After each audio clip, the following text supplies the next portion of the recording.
Block one जा मुतासर इतने पौरत मौजूद आहिनि। उन सां गॾोगॾु ॻोठाणा आहिनि, सिविल सोसाइटी जा जेके अॻवान आहिनि उहे इस्लाम कोट प्रेस क्लब ते मक़ामी माण्हुनि खे रोज़गार न मिलण जे ख़िलाफ़ एहतजाज कनि पिया। अचो त हिननि सां ॻाल्हि ॿोल कयूं त छा था चवनि। थरकोल ब्लॉक जा 2-3 सालनि खां कमु हले पियो।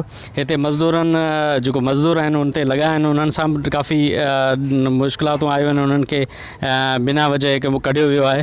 ऐं ॿियो आहे त ॻोठाणा जेको पासे पासे जा मुतासिरीन ॻोठ आहिनि उन्हनि में काफ़ी सवनि जे तइदाद में पढ़ियल लिखियल यूनिवर्सिटी याफ़्ता नौजवान वेठा आहिनि, पर उन्हनि खे अञा ताईं बि उन्हनि खे रोज़गार न ॾिनो वञे। उनजे करे असां हिते एहतजाज करे बीठा आहियूं। कंपनी जे मुख़्तलिफ़ जेको अंदरि एडमिन तौरु कमु कंदड़नि जेको आहे ॿाहिरि जे माण्हुनि असां सां जेको आहे बग़ैर कंहिं सबब जे गठपाट ठाहे कंपनी मां जेको ॿाहिरि कढियो उनजे लाइ एहतजाज 3 ॾींहं खां जारी आहे।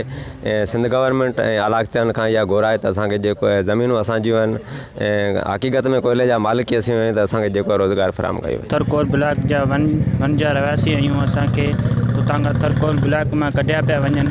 जेको हुते ट्रांसलेटर आहिनि उन जूं मन मस्तियूं आहिनि। वज़ीर आला सिंध खे अर्ज़ु आहे त इहो असांखे रोज़गार ॾेई ऐं असांजे थर जा मसइला हल कया वञनि। जेके मुतासिरीन ऐं मक़ामी माण्हू आहिनि उन्हनि खे रोज़गार उते न ॾिनो वञे।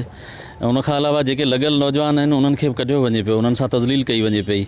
हुते जेके बि एडमिन ऐं ट्रांसलेटर ऐं ॿाहिरियां माण्हू जेके आयल आहिनि उहे लोकल मक़ामी मुतासिरीन खे ॾाढो तंग करे रहिया आहिनि। मुतालबो कनि पिया सिंध हुकूमत खां त नोटिस वरितो वञे। ब्लॉक वन ते जेके कंपनियूं मुतासिर जेके माण्हू आहिनि उन्हनि सां ज़्यादतियूं कनि पियूं, उन्हनि जो फ़ौरन नोटिस वठी हितां जे माण्हुनि सां इंसाफ़ फ़राहम कयो वञे। गाज़ी बजीर, अवामी आवाज़ TV न्यूज़, इस्लाम कोट। विज़िट कयो अवामी आवाज़ मीडिया ग्रुप जी वेबसाइट awamiawaz.pk।